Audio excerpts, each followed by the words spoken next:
Hello, I'm Insa Antipova, Director for Legal Consulting at Correggio Consulting. With more than 15 years of experience in energy law, I'm here to walk you through the essentials of ISDA contracts, to help you make sense of these contracts and why they matter for energy trading.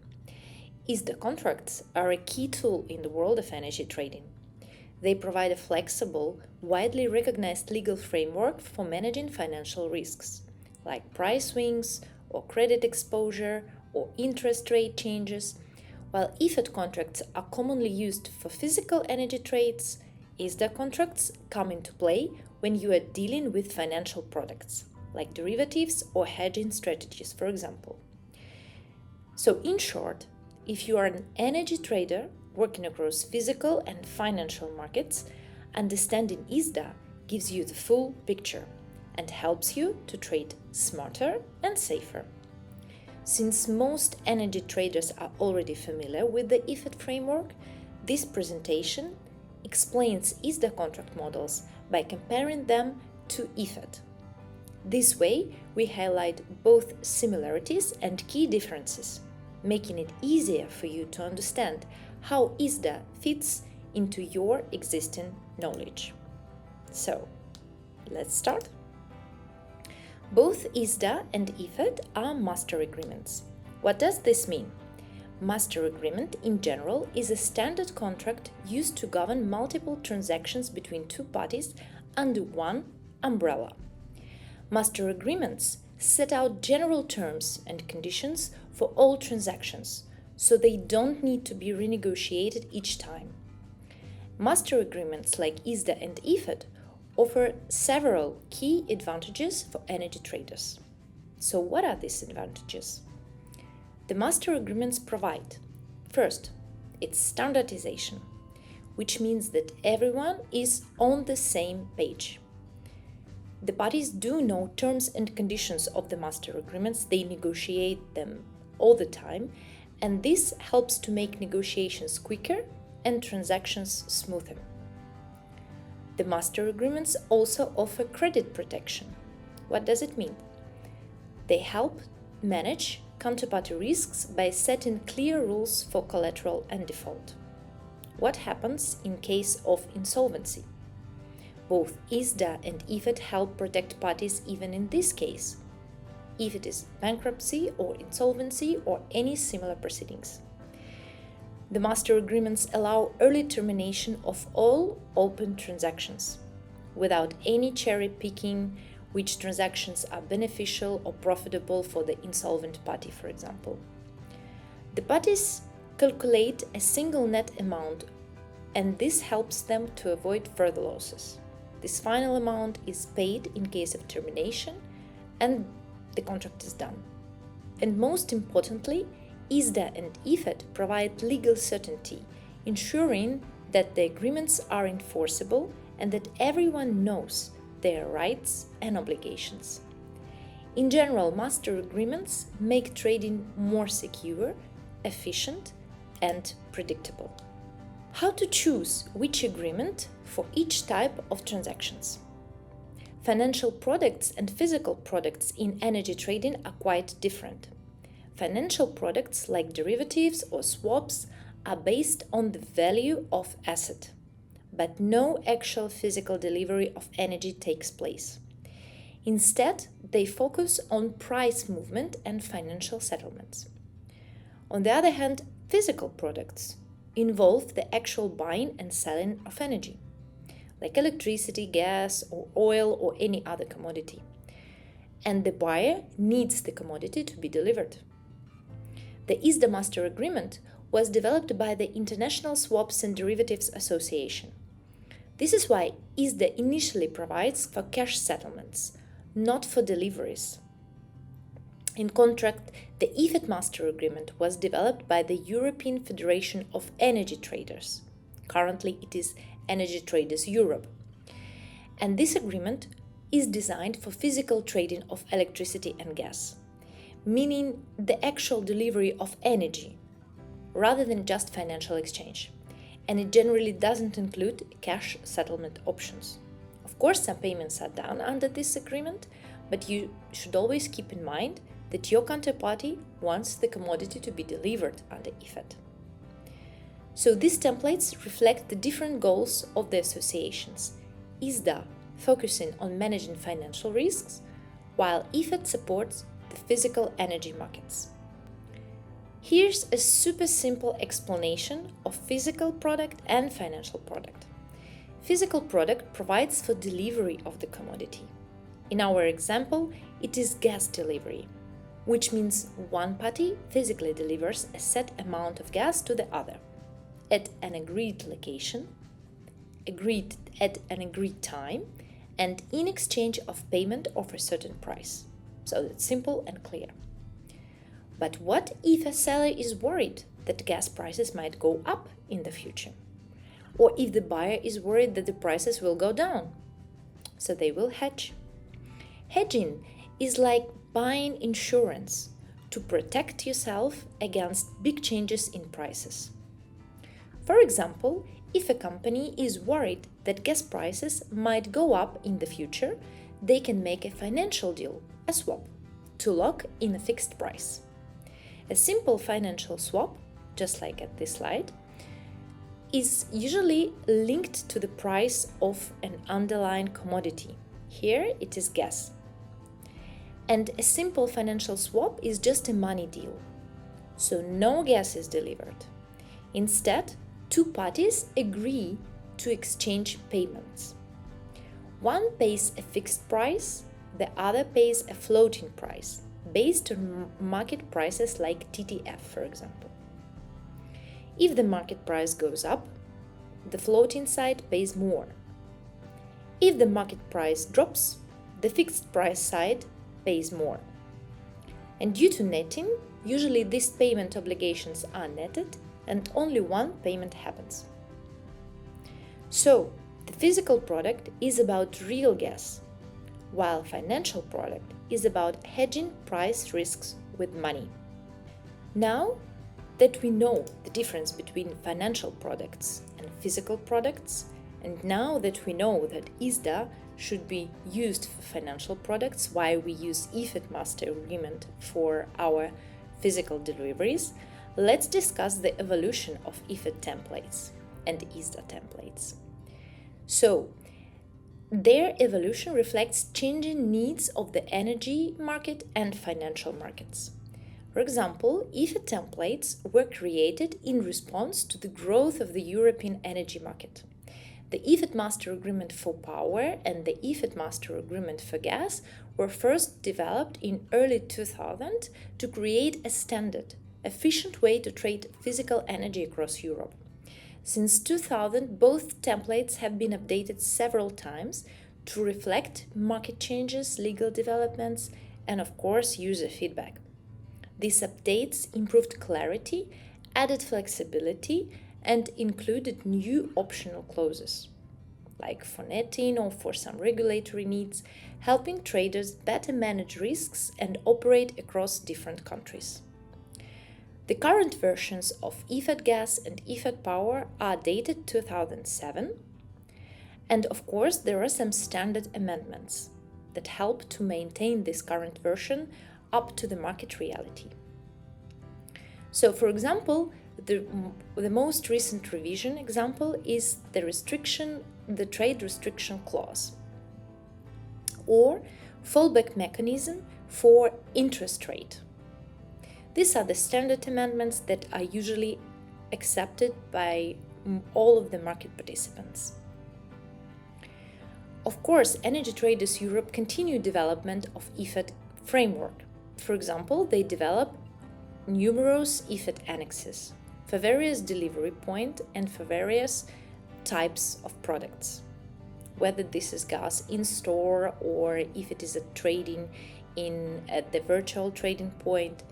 EFET maintains all of these products. On the other hand, ISDA templates evolved from the need to provide standardization for over-the-counter financial derivatives, so-called OTC derivatives.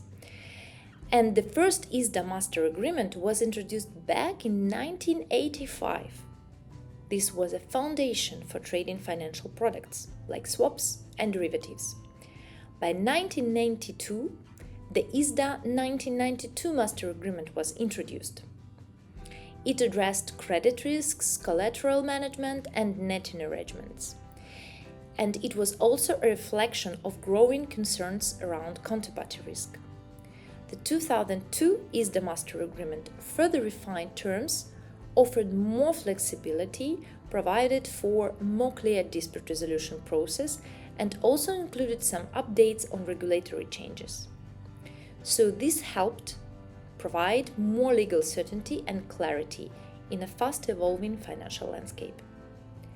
Both EFET and ISDA templates have played significant roles in establishing standardized frameworks for their respective markets: energy physical market and financial trading, by enabling more efficient, transparent, and legally secure transactions. For more than 20 years, the Master Agreement helped create standardization in the energy market by providing a common contractual templates for the trading relationship between the counterparties. And now, let's take a quick break and watch a very short cartoon. Yes, you heard that right. Cartoon about ISDA. I promised I'd add a little fun to the mix, didn't I? This short animation video explains the benefits of the ISDA Master Agreement and how it provides a foundation for a safe, efficient market.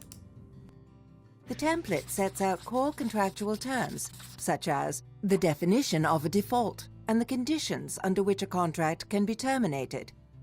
This allows firms to transact in confidence, knowing everyone shares the same understanding of how the market works, and there is a well-tested path to resolve any issue.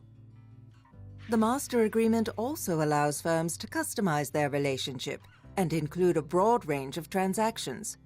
Should there be a default, amounts owed on these transactions can be combined to a single net payment, dramatically reducing credit exposure. Now, let's discuss in detail architecture of the Master Agreements, both ISDA and EFET. They have a similar structure designed to provide flexibility and clarity. At the core, they each have a Master Agreement, which outlines the general terms and conditions for transactions. So this is like a main body. For ISDA, this is ISDA Master Agreement, which comes with a schedule that allows parties to customize certain terms. EFET works in a very similar way with its standard framework, EFET General Agreement for power or for gas, and the election sheet, where the parties may customize the provisions, change the wording, or add new rules for their trading activities. Alongside these, there are annexes or appendices that detail specific legal and financial terms, like credit support or margining requirements, and this helps to define the relationship between the parties in detail. And finally, the parties sign individual contracts or confirmations, which are specific agreements between the parties for each particular trade. These documents, individual contracts or confirmations, set out terms and conditions for a particular deal. So they contain information about pricing, quantity, delivery dates, and other specific terms and conditions for this deal. At the same time, single agreement concept means that all transactions entered into under a master agreement, like EFET or ISDA, are legally part of one single contract, so they are not considered as separate standalone deals. This matters especially when something goes wrong, like a default or termination, because all transactions will be treated as one unit. You will not be able to cherry-pick or separate them. It means that netting will apply across all transactions, so if the master agreement is terminated, the gains and losses across all the deals are combined into one single net amount. And this, in turn, limits risks and simplifies enforcement. Instead of multiple claims for each transaction, there's just one claim under one master agreement. Why is this so important? The single agreement concept is important first because of legal certainty. Parties know they are in one unified contract and they know how to treat their deals. This is also important for credit risks because it allows closeout netting, which reduces exposure if one party defaults, and it also helps the dispute resolution. There's only one agreement to interpret and not that many. So both framework, ISDA and EFET, ensure that energy trading is legally sound with clear rules and the ability to adapt to individual transactions. At the same time, the parties maintain consistency across multiple deals. Now, we may actually discuss main terms and obligations under EFET and ISDA. So, first, delivery obligations. Of course, EFET includes detailed delivery provisions. It reflects the physical nature of energy transactions, like gas or power. So EFET sets out precise rules for scheduling, for delivery points, and also for quality of the delivered gas, for example, and also the sanctions for failure to deliver or receive. ISDA is primarily designed for financial derivatives. Although we should note that ISDA may cover physical products, but only if specific wording is inserted. For example, this ISDA could provide for delivery of allowances, emission allowances, or for some gas transactions at the national balancing point in UK. But you should always keep in mind that ISDA is not designed for physical products. So delivery under ISDA and delivery of commodity under ISDA is rather an exception, but not a rule. At the same time, EFET provides for physical delivery of products. Payment and netting obligations. Of course, both ISDA and EFET provide for payment. EFET provides for payment for the delivered commodity. EFET may provide for some payments as sanctions in case of failure to perform delivery or acceptance obligations, for example, or some interest rate for delayed payment. But in general, EFET doesn't provide for cash settlement. ISDA provides for cash settlements.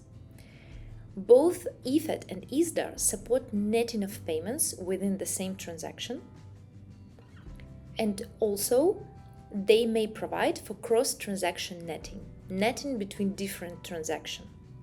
In EFET, this is possible if elected in the agreement. Such netting between transactions under the same master agreement, under the same umbrella, reduce operational and credit risk. And finally, set of rights can also be included to allow one party to offset claims owed to the other party.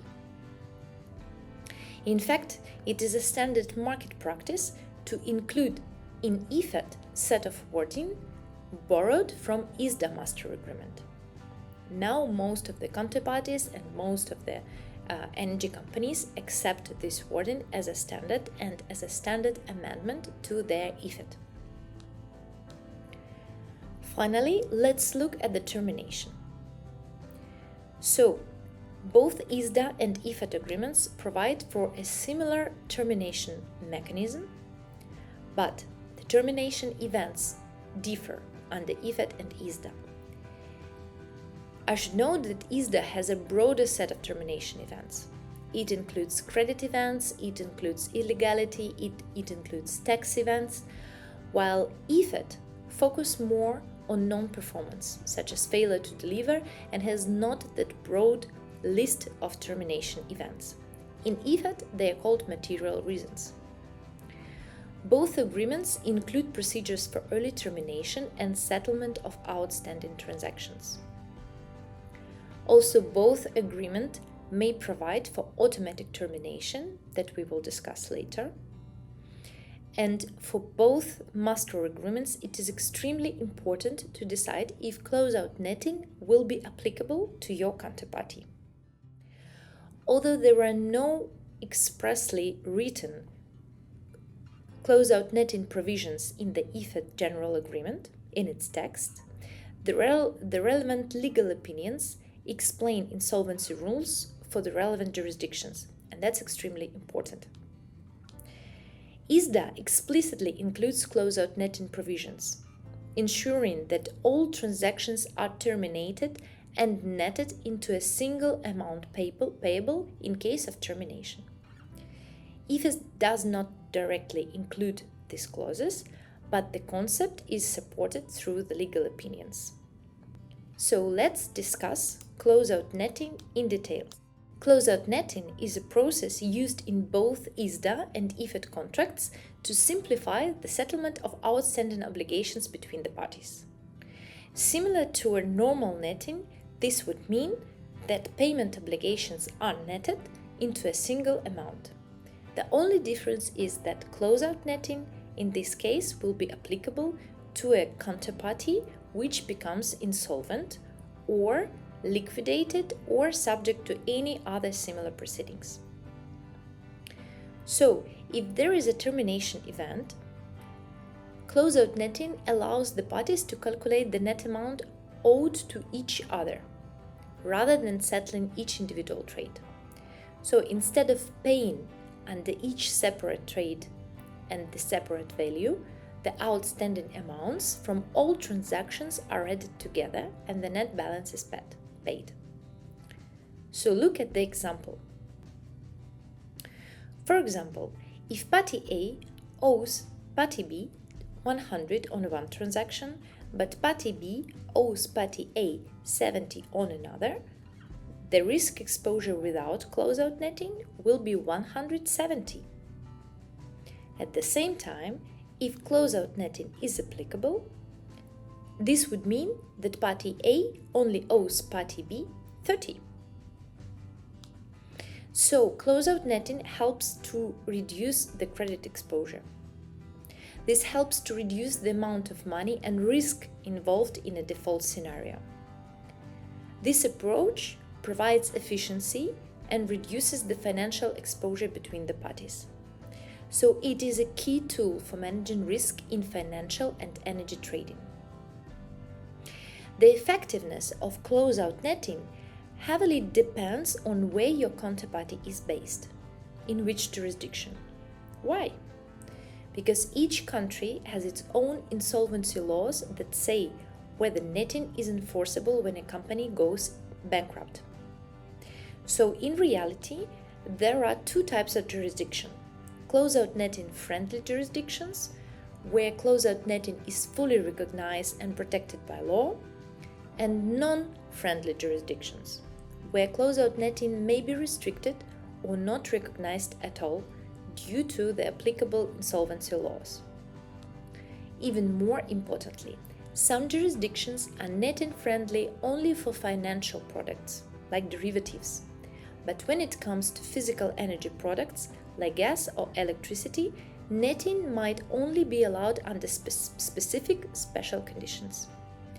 To help traders navigate this complex landscape, the associations, ISDA and Energy Traders Europe, provide netting legal opinions for many European and non-European countries.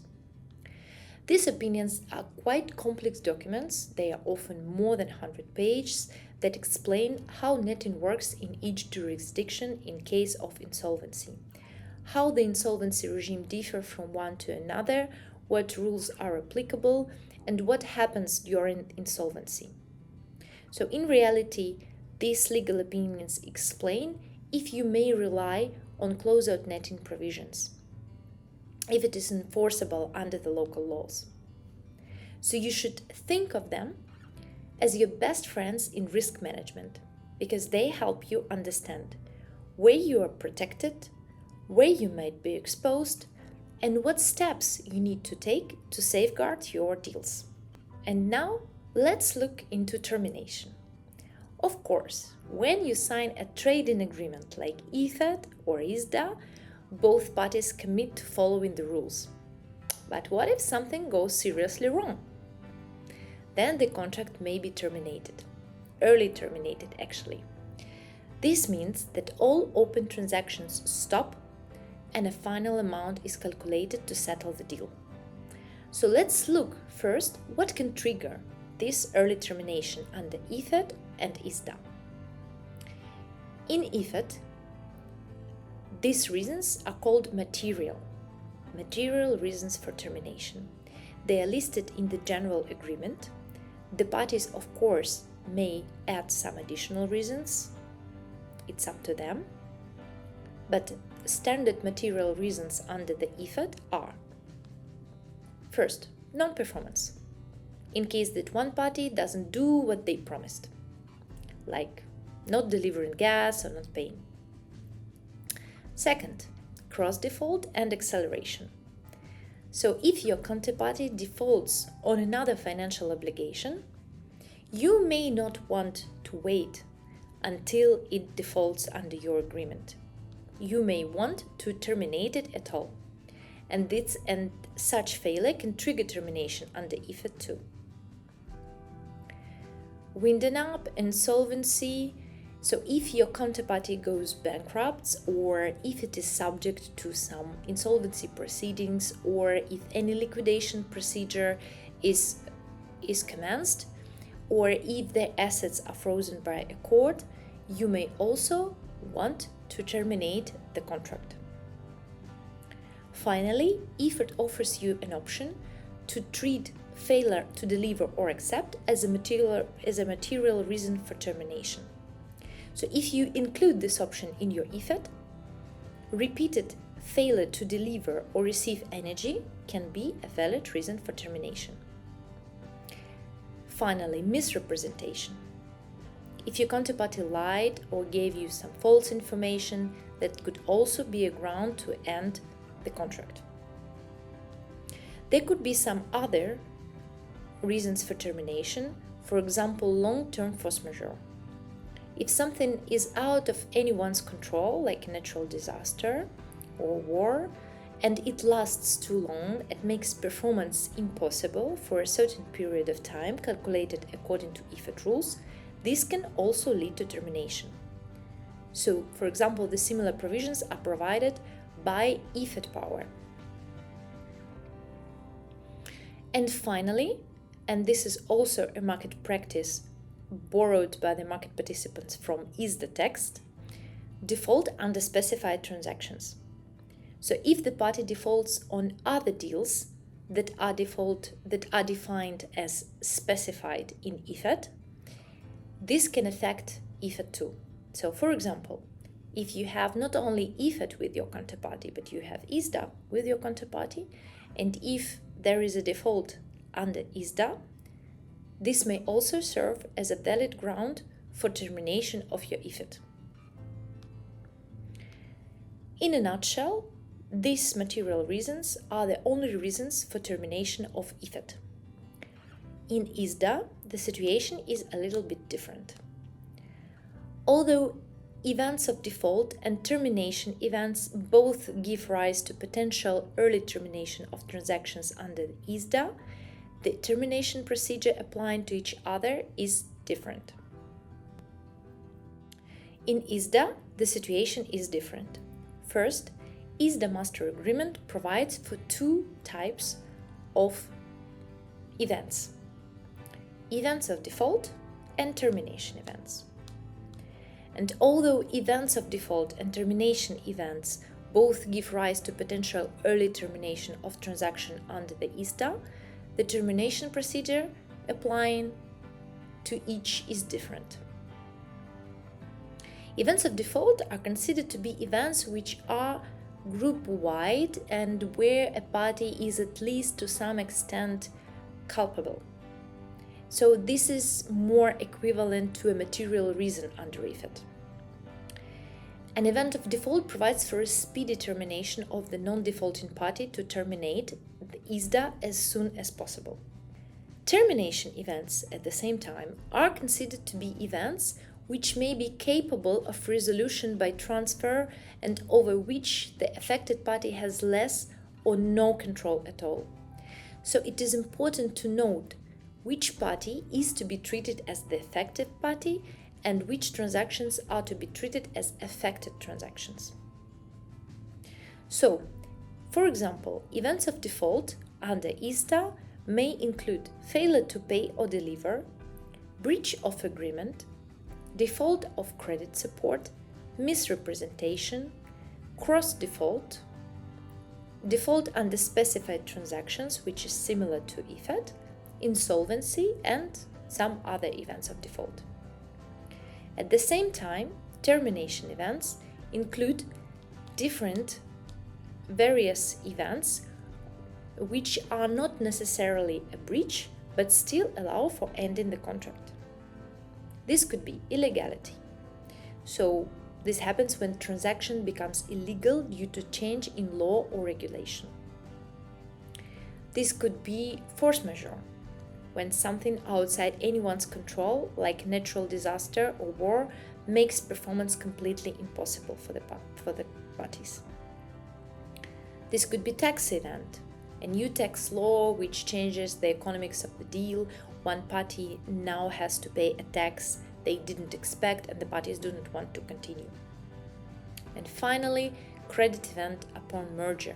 If one party merges or restructures and that affects its financial stability, its financial health, and the other party may want to terminate.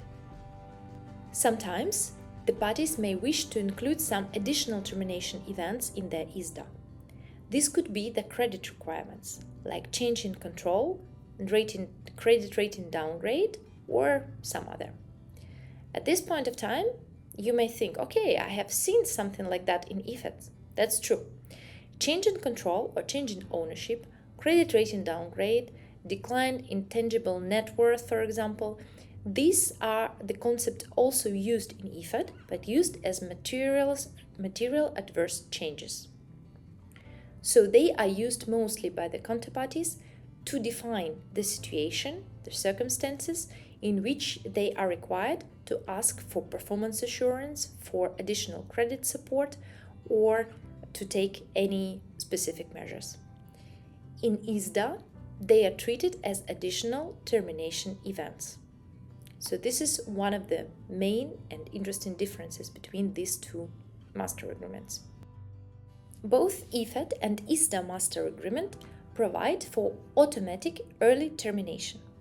What is this? Automatic early termination is a mechanism in financial contracts, or particularly in ISDA agreements and also in EFET agreements, that triggers the automatic termination of a contract under certain predefined conditions, without the need for a formal notice or action by the non-defaulting party. So why the parties may wish to apply automatic early termination? First, it heavily depends on the jurisdiction where your counterparty is located. Because in some jurisdiction, automatic early termination is recommended and should apply, while in other jurisdictions, it is non-enforceable or should not apply to your counterparty. So you always should consult the legal opinion for that particular jurisdiction, or check with the local legal counsel, for example, to make sure that you apply or disapply automatic termination for your counterparty. So key points of automatic early termination. First, there should be a triggering event. Automatic early termination is typically activated by specific events or conditions, such as credit event like insolvency or bankruptcy involving one of the parties. In this case, automatic early termination automatically terminates all open transactions before the insolvency proceedings actually start. There is no need for formal action. Unlike standard termination procedures, where the non-defaulting party must issue a formal notice, and usually it is written, it should be sent according to a specific procedure provided in the contract, automatic early termination does not require any additional steps or notifications from the non-defaulting party. The termination just happens automatically, as soon as the specified conditions are met. What is the purpose, you may ask? Why the parties may wish to terminate their contract automatically? Automatic early termination is designed to protect the non-defaulting party by immediately ending all outstanding positions and preventing further exposure to risk from the defaulting party. This can help to mitigate risk in situations where the defaulting party's financial situation has deteriorated. And second, this helps to prevent the situation where the liquidator or the administrator may cherry-pick beneficial contracts while refusing to perform not that attractive, not that profitable individual contracts. So, automatic early termination is common in financial contracts like ISDA, and it's also the concept used in EFET. This is important for master agreements where multiple transactions may be outstanding between the parties.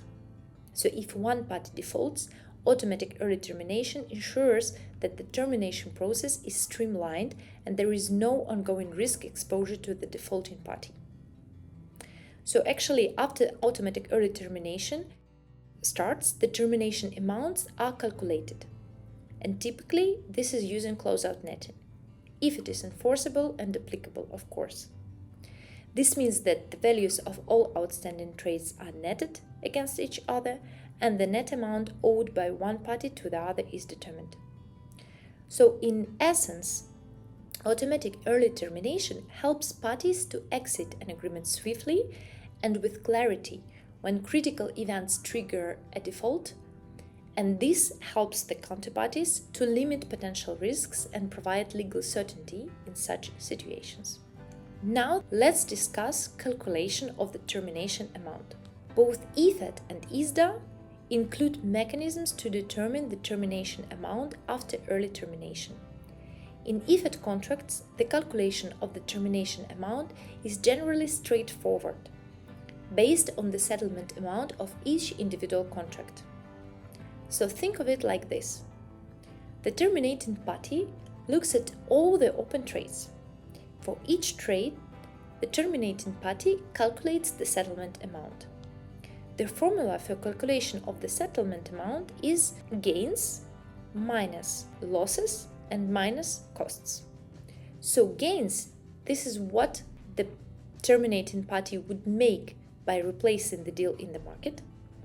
Losses, what the terminating party would lose when replacing the deal. And finally, costs are any extra expenses like legal, administration, transportation fees, whatever. So the terminating party add up all the settlement amounts for every trade, and this total is the termination amount. Here's the twist. Even though one party is terminating, they must still have to pay the other party. So if the termination amount is negative, it means that the terminating party lost money overall and the other party has to pay. But if the termination amount is positive, it means that the terminating party gained from the termination. And this means that the terminating party must pay that amount to the other party. So imagine you broke up all the trades and said, okay, if I had to replace all these deals today, would I lose or gain? That's your termination amount. Then if you lost, you get paid, and if you gained, you pay. So that's the whole idea of mark-to-market calculation. So the termination amount is not to punish anyone, is not to impose any sanctions, but is just to make sure that the calculations between the parties and the termination is fair. The calculation of the termination amount in ISDA is a little bit more complicated. One of the main differences between 2002 ISDA and 1992 ISDA is that the current version contains only one method for calculating the amount payable following early termination. It is also mark-to-market method, so it's similar to EFET, and it may be based on the quotations for replacement transactions. But the need for such increased flexibility was highlighted during the market crisis in 1992 and 1999, when many determining parties had difficulties in trying to obtain quotations according to 1992 ISDA. So currently, the sole methodology provided in 2002 ISDA contract is close-out amount. This method also reflects the losses or costs and gains to the determining party, but it is a little bit different from the formula in EFET. The main idea is the same. It is to replace or to provide the economic equivalent of the terminated transactions. However, the relevant provisions are more complicated in comparison to EFET. For calculation of the closeout amount for ISDA, it is important to reply some questions. First, what affects the calculation? Event of default or termination event? So if it is an event of default, like a party not paying or going bankrupt, only the non-defaulting party calculates the closeout amount. If it is a termination event, like illegality, force majeure, or tax issues, both parties may be affected, and in this case, they both may need to calculate the closeout amount. So the next question that you need to reply is who is affected, one party or two parties? If only one party, the other party, the unaffected one, non-defaulting one, for example, does the calculation. If both parties are affected, each party calculates the closeout amount, then the numbers are compared and treated accordingly. And also, you need to understand the scope of the affected transactions, because ISDA allows that not all the transactions under ISDA will be terminated and affected. Sometimes all trades are affected, and sometimes only specific ones. Let's discuss Credit Support Annex. Credit Support Annex is an add-on to EFET or ISDA agreement. Credit Support Annexes set out rules for how the parties manage their credit risk by exchanging collateral. So Credit Support Annex defines when and how collateral is posted, transferred, returned, or held based on the exposure. And what is exposure? Exposure is the amount that one party would owe the other if all trades were terminated at that moment. So imagine that on a daily basis, one counterparty asks the other one, "What would you have to pay me if we terminated the EFET or ISDA today?" So this amount is actually the exposure. So if the exposure exceeds certain limits pre-agreed by the parties, the counterparty may want security. What could be this security? This is a collateral. And exposure is calculated in more or less similar way. It is the value of all open outstanding transactions between the counterparties under EFET or under ISDA. EFET and ISDA credit support annexes are largely similar in their structure. They serve the same key purpose: to manage counterparty credit risks. Both use the same underlying mechanism, calculating exposure and margin limits to determine when collateral must be posted or returned. So if the exposure exceeds a certain pre-agreed limit, collateral will need to be posted. There is a slight difference in what could serve as collateral. For example, under ISDA, eligible collateral is only cash. Under EFET, it is also possible to use letters of credit, depending on what the parties originally agree.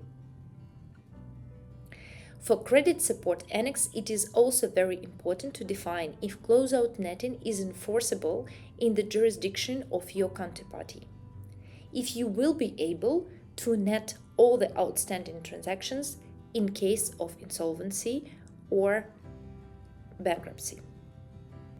So if the closeout netting is enforceable, this would mean that your exposure is much less in comparison to the situation where the closeout netting is non-enforceable.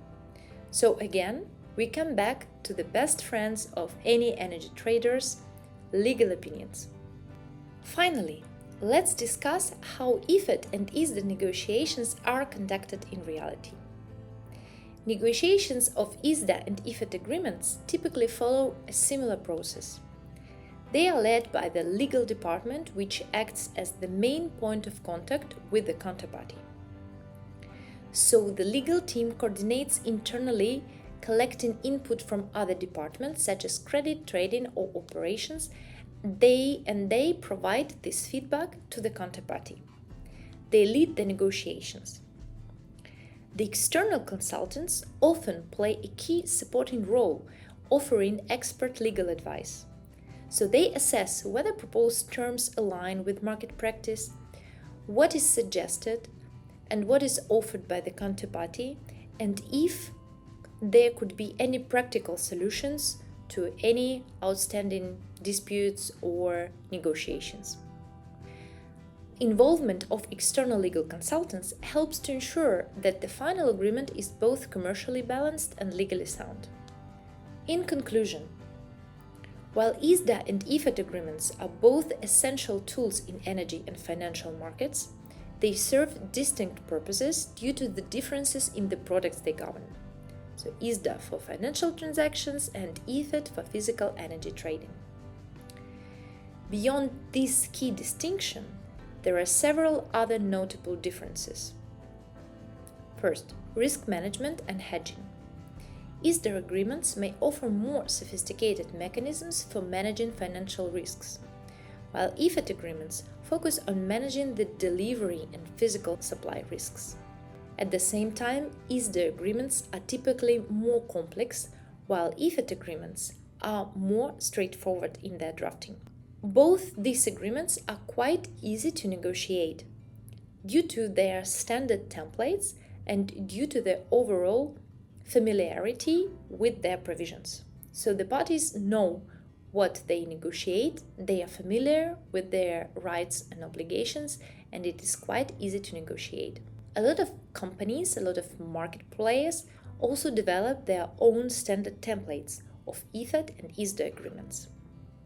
So actually, during the negotiations, what you need is just to align between two templates to find some compromises and sign the agreement. Usually, in the best case scenario, negotiating EFET or ISDA agreement may be quite straightforward and may take 1 or 2 months.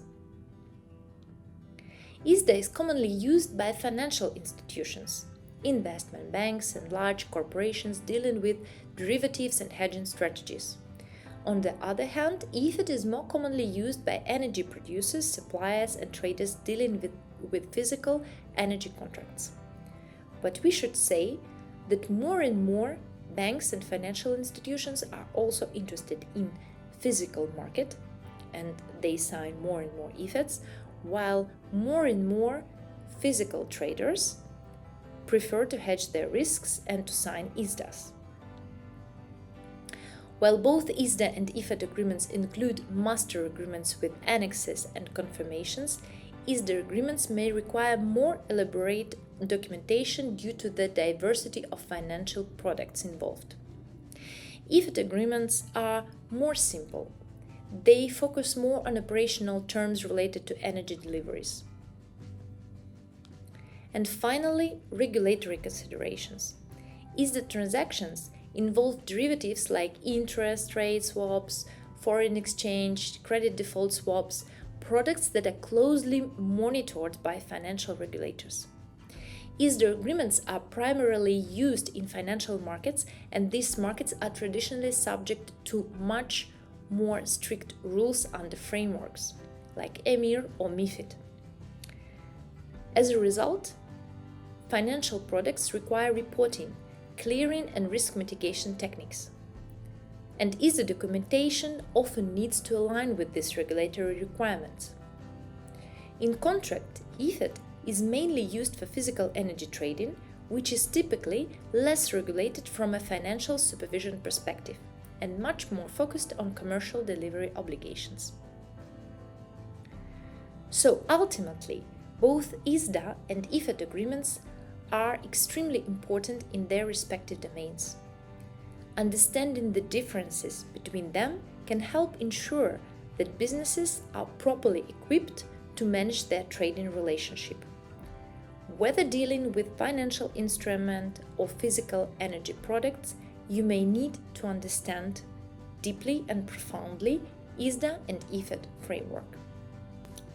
Thank you and congratulations! You've made it through EFETs and ISDAs without falling asleep, and that's already a win. If anything is unclear, or if your contract looks like a puzzle with missing pieces, don't worry, we do decode this stuff. Reach out to us anytime. We are just one email away from making your legal life easier and maybe a little more fun too. Thank you and goodbye.